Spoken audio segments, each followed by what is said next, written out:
মানবজাতির জন্য এক অনন্য আদর্শ, শান্তির বার্তাবাহক, মহানবী হজরত মুহাম্মদ সাল্লাল্লাহু আলাইহি সাল্লাম। আসুন আমরা জেনে নিই তার জীবন থেকে কিছু গুরুত্বপূর্ণ ঘটনা। হজরত মুহাম্মদ সাল্লাল্লাহু আলাইহি সাল্লাম ইসলামের সর্বশেষ নবী ও রাসূল।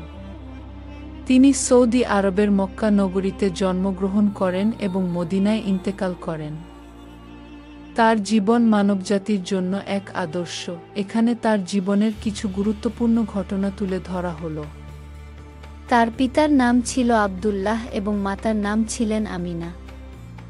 জন্মের পূর্বেই তিনি তার পিতাকে হারান এবং ৬ বছর বয়সে তার মা আমিনাও ইন্তেকাল করেন। এরপর দাদা আব্দুল মুত্তালিব তাকে লালন পালন করেন, কিন্তু মাত্র ৮ বছর বয়সে তিনি দাদাকেও হারান। পরে চাচা আবু তালিব তার দায়িত্ব গ্রহণ করেন এবং ভালোবাসা ও স্নেহ দিয়ে বড় করে তোলেন। হজরত মুহাম্মদ সাল্লাল্লাহু আলাইহি ওয়াসাল্লাম ছোটবেলা থেকেই অত্যন্ত সত্যবাদী ও বিশ্বাসযোগ্য ছিলেন। লোকেরা তাকে আলামিন ও আস-সাদিক উপাধিতে ভূষিত করে, যার অর্থ বিশ্বাসী ও সত্যবাদী। ব্যবসা বাণিজ্যে তিনি সততার পরিচয় দিতেন, ফলে সবাই তাকে শ্রদ্ধা করত। ২৫ বছর বয়সে তিনি সম্মানিত নারী বিবি খাদিজার সাথে বিবাহবন্ধনে আবদ্ধ হন। খাদিজা একজন সফল ব্যবসায়ী ছিলেন এবং মুহাম্মদ সাল্লাল্লাহু আলাইহি ওয়াসাল্লাম এর সততা ও চরিত্র দেখে মুগ্ধ হয়ে তাকে বিয়ে করার ইচ্ছা প্রকাশ করেন। তাদের সংসার ছিল অত্যন্ত সুখী। এই বিবাহ থেকে কাসিম, আব্দুল্লাহ, জয়নব, রুকাইয়া, উম্মে কুলসুম ও ফাতিমা রাইয়াল্লাহু তাআলা আনহা ৬ সন্তান জন্মগ্রহণ করে। ৪০ বছর বয়সে হেরা গুহায় ধ্যানমগ্ন থাকার সময় মহান আল্লাহর পক্ষ থেকে প্রথম ওহী নাজিল হয়।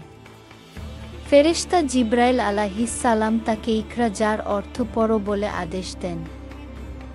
এতে তিনি প্রথমে ভীত হয়ে পড়েন, কিন্তু খাদিজা তাকে সান্ত্বনা দেন এবং ওয়ারাকা বিন নৌফলের কাছে নিয়ে যান, যিনি নিশ্চিত করেন যে মুহাম্মদ সাল্লাল্লাহু আলাইহি ওয়াসাল্লাম আল্লাহর নবী।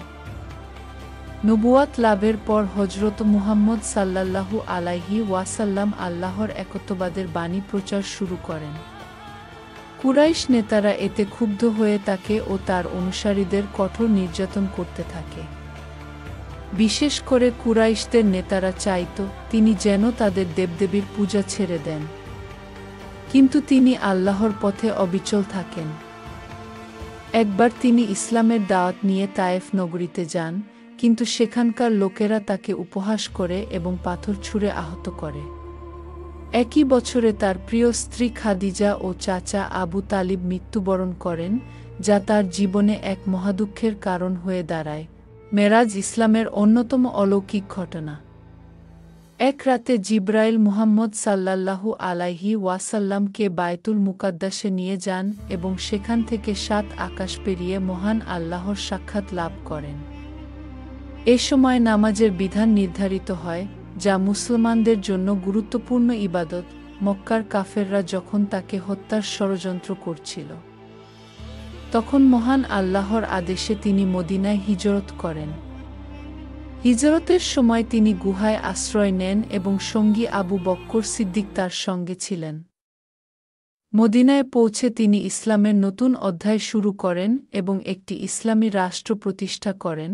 মদিনায় এসে মুহাম্মদ সাল্লাল্লাহু আলাইহি ওয়াসাল্লাম প্রথমেই বিভিন্ন গোত্রের মধ্যে শান্তি প্রতিষ্ঠার জন্য মদিনার সনদ ঘোষণা করেন। এতে মুসলমান, ইহুদি, খ্রিস্টান এবং অন্যান্য সম্প্রদায়ের জন্য ন্যায়বিচার ও পারস্পরিক সহাবস্থানের বিধান দেওয়া হয়। মক্কার কুরাইশরা ইসলামের ক্রমবর্ধমান শক্তি দেখে আতঙ্কিত হয়ে যুদ্ধ শুরু করে। মুসলমানরা মাত্র ৩১৩ জন যোদ্ধা নিয়ে বিশাল কুরাইশ বাহিনীর বিরুদ্ধে বিজয় লাভ করে। মুসলমানরা প্রথমে জয়লাভ করলেও কিছু সাহাবীর ভুলের কারণে কুরাইশরা পাল্টা আক্রমণ চালিয়ে মুসলমানদের ক্ষতি করে। কুরাইশ ও অন্যান্য মিত্র বাহিনী মদিনায় আক্রমণ চালায়, কিন্তু মুসলমানরা শহরের চারপাশে পরিখা খন্দক খনন করে তাদের প্রতিহত করে। খ্রিস্টাব্দে মুহাম্মদ সাল্লাল্লাহু আলাইহি ওয়াসাল্লাম ১০,০০০ সাহাবী নিয়ে মক্কায় প্রবেশ করেন। তবে তিনি কোনো প্রতিশোধ নেননি, বরং তিনি সবাইকে ক্ষমা করে দেন এবং কাবা ঘরকে মূর্তিপূজা থেকে মুক্ত করেন।